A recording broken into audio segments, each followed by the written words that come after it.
Welcome, Flyers fans. You're listening to Chris Mayer, Flyers Fan Mania 93 on YouTube. All right, well, not the worst game from the Flyers this afternoon, but, it was... Couldn't score. Thomas Greiss was very good. It was a much better effort than it was on Wednesday. I'll say that. Many different things that the Flyers did were a lot better. From just their overall forecheck to puck battles to winning races to pucks, getting shots through. And honestly, it was a little mix overall to start, because you kind of have, as I mentioned yesterday, the defense was switched up. Ristolainen was out. So Connaughton came in. So the offense was the same: Lindblom, Drew, Atkinson, Van Riemsdyk, Lawton, Konechny, Willman, Bunneman, Mayhew, Ratcliffe, Cates, and McEwen. And then the defense was Provorov and Braun, Sanheim and Sealer on the second pair, and then Yandel and Connaughton on the third pair. Carter Hart was in net for this one, and first period started very quick. Both teams traded chances. They traded zone time. Red Wings get the first goal from Bertuzzi. It was a breakdown by the Yandel-Connaughton pair. Connaughton just lost his battle with Bertuzzi in front, and Fabry found him pretty much essentially wide open. And the Flyers had one of their best chances maybe a minute or two before that. JVR had a tip in front, which was a good save by Greiss there. And then after the goal, Flyers had a good shift. Atkinson had a pass for Lawton in close, ended up deflecting out. But they had some good zone time. Then the fourth line followed that up with a good shift. McEwen had a quick shot. It seemed like the Flyers were trying to go for Greiss on that low pad and get him to kind of kick it out. And McEwen had one like that. There was a handful of ones where they're just kind of just throwing it to the net and making the goalie kick it out, but nobody was there for the rebound. So that's kind of the thing. It's like maybe they were kind of out of sync there. Maybe it was like, it just seems like they're like a step behind with like, it seems like it's all the things that you wouldn't expect them to be behind on, they are. And it's like, it's very weird with the way that it's developed, because there's many things that they don't do right that they should be doing. They're losing the offensive zone face-off a lot more. Plays like that where a guy just doesn't know where to go. Last game, Bill Meltzer pointed it out where they had 4 guys on a power play, and it was for an extended period of time. I mean, it's things like that. And there's also another one later in the game that basically cost the Flyers in this one, and I'll talk about that when we get to it. But Drew had a chance off the draw. Lindblom had a tip in close. Konechny had a 2-on-1 chance one way. Then Nemestikov went down on a breakaway. He was stoned by Hart. And that was a good period for the Flyers. Hart played well.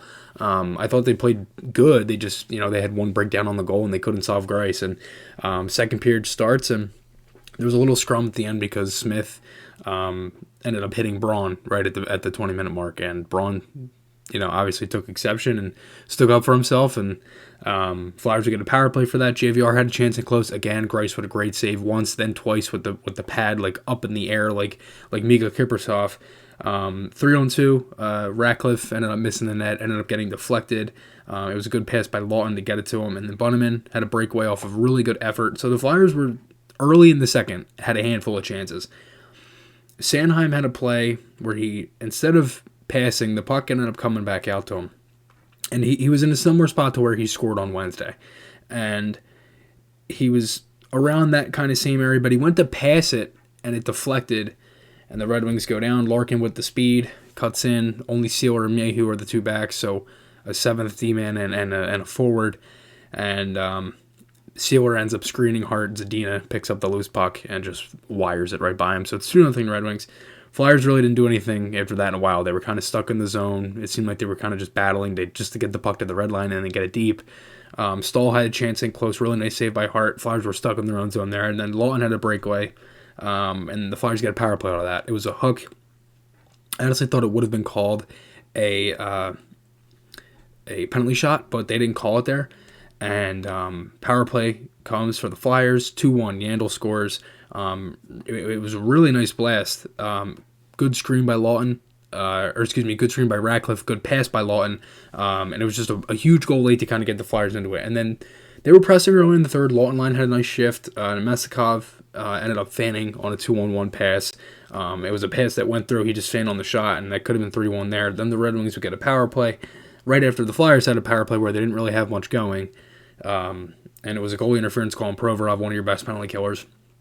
Insider scores. After the Flyers failed to clear the puck out about 4 times, it was just a very lackadaisical, lazy penalty kill. They just kind of sat around and watched the Red Wings pass the puck and get the puck back, and failed clear after failed clear, and Sider ripped it top shelf. So it's 3-1, and then right after that, Mayhew has a chance, flies into the boards. I think the way that he went into the boards, it looked like his helmet dipped down and cut him. I don't know if it was on his head, his forehead, or if it was around the bridge of his nose, but anyway, it did not look good. He went off the ice, he was bleeding. Pretty scary. I hope he's all right. I didn't see any injury update or anything on him. And then right after that, the Flyers would actually get a goal. Lawton scores.